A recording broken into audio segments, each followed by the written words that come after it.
So 12 to 13% or 12 to 15% compounding return for equity as an asset class for 3 to 5 years should be a reasonable expectation.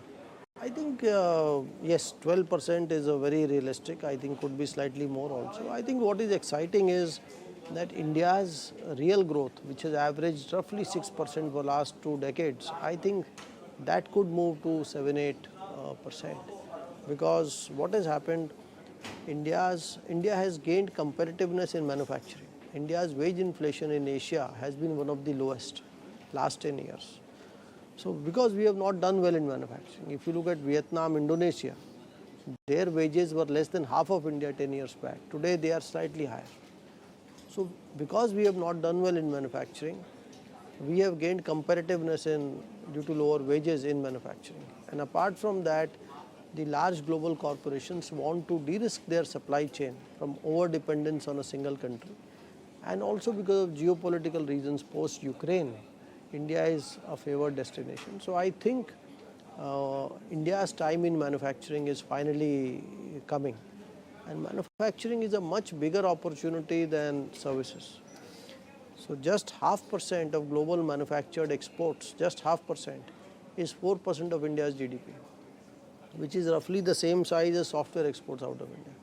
So I think India's growth rates of 6-odd%, I think current decade and next, I think we should be able to grow between 7 to 8%.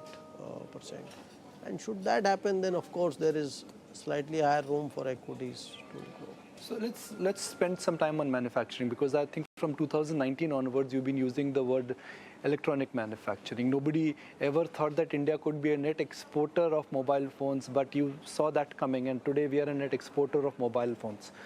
Defense and railways are government-backed manufacturing. You're trying to create a moat by putting import duties and incentivizing them with PLI schemes.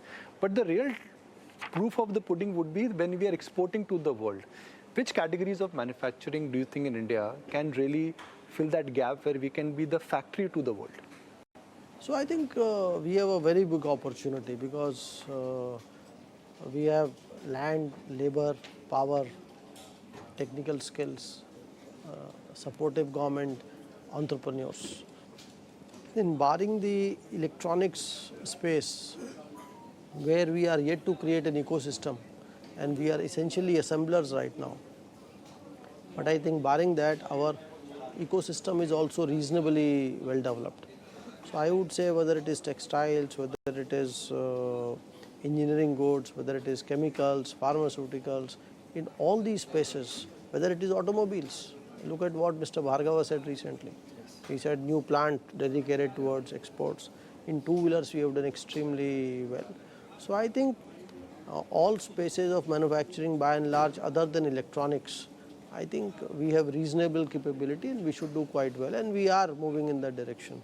I think in electronics you need government support because we lack scale, we lack expertise, and we don't have a ecosystem. So right now you are starting from the finished product, you are assembling the components, and slowly I think we will work backwards as more and more capital goes in that space, whether it is driven by local entrepreneurs or by global companies. And government also is extremely keen on developing that ecosystem. But I think other than that space, we are reasonably placed today also.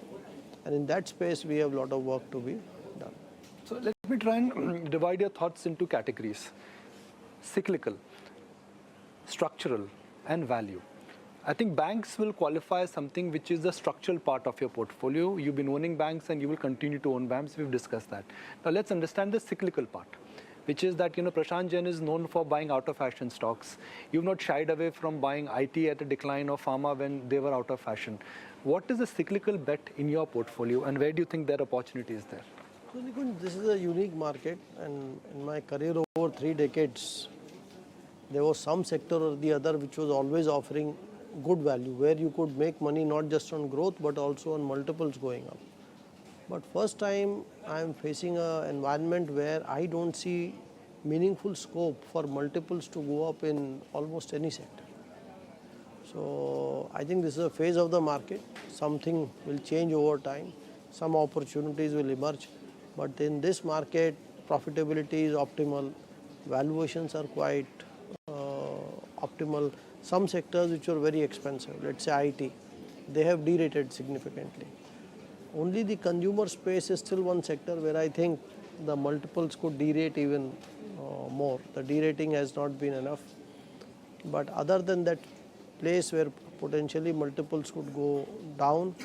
That's an interesting conversation underway with Prashant Jain saying that banks are a space that will continue to perform well. Defense, though, he believes that, as of now, there's not rapid growth expected within that space, but manufacturing is a huge opportunity versus services. A quick check-in as to what the index is up to, 18,400 as a print on the screen, with the Sensex up 200 points and the broader markets holding out by 0.5%.